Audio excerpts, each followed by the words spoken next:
Now we want to organize a bit our foot, and we are going to make sure that the foot control drives all the pivots. So we're gonna just grab the tiptoe pivot and the foot control second, and we're just gonna make it a child of it. So that when the foot control moves, the, the leg will go with it. And of course, you have all your attributes functioning already there. Now, um, we want to um, also do a correction or an improvement to our flip, our knee. This knee, the way we have it, has some disadvantages. So when the leg rotates, let's say moves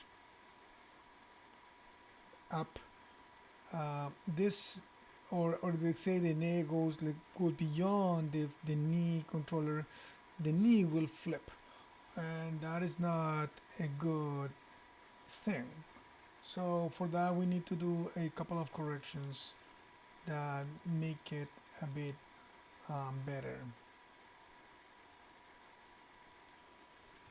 So what we're gonna do here is we're gonna grab this object or the group of that object better, and we're going to move it to snap it to the ankle.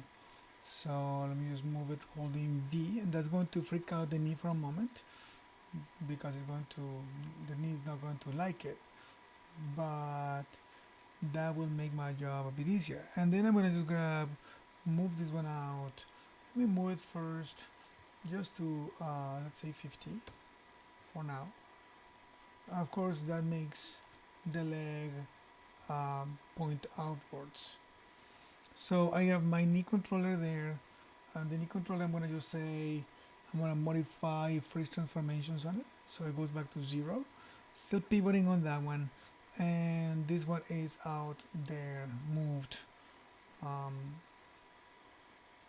the knee control itself. Now we are going to make this knee control group a child of the foot control, and that's going to just simply parenting it, so that when that one moves, the knee controller is going to go with it. Still, the knee is freaking out, but the freak out is happening because, of course, this guy is revving it. So what I need to correct is the twist of the IK handle. So I'm going to click on that IK handle right there. You may find it if you scroll down and you look, you'll find the IK handle there, and you can change the twist value. So if you modify that, let's see, it goes 90 positive. That way the knee goes back to where it needs to go. So now I have my knee with that object on there. Now one thing that doesn't solve the project problem completely, we're going to generate an attribute to control those, so that we can not having to manually move this guy back and forth, but better do it through an attribute. I'm going to add the attribute to the foot control. So I'm going to go again and say modify add attribute, and this one I'm going to call it left knee twist. Left knee twist. And this one I'm not going to do any minimum value, maximum. I'm just going to simply say okay. So it's going to be an open attribute right there. We're going to add it, and but we are going to connect it so to the controllers group, so that we can manually manipulate it. So but for that we're going to use the connection editor. So we're going to go to the connection editor, and the connection editor works is that one object will drive the other one, similar to the Sylvia key, only that this is a direct connection. There are no keyframes involved. So I'm going to click on the foot. I'm going to load it on the left, the foot control, of course.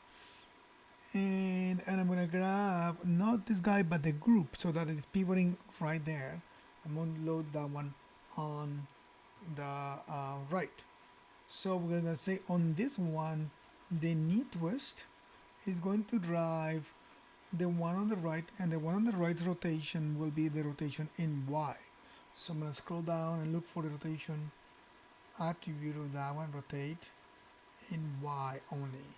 So now if I select my controller and I manipulate or use my knee twist, I can rotate manually my knee by modifying this object.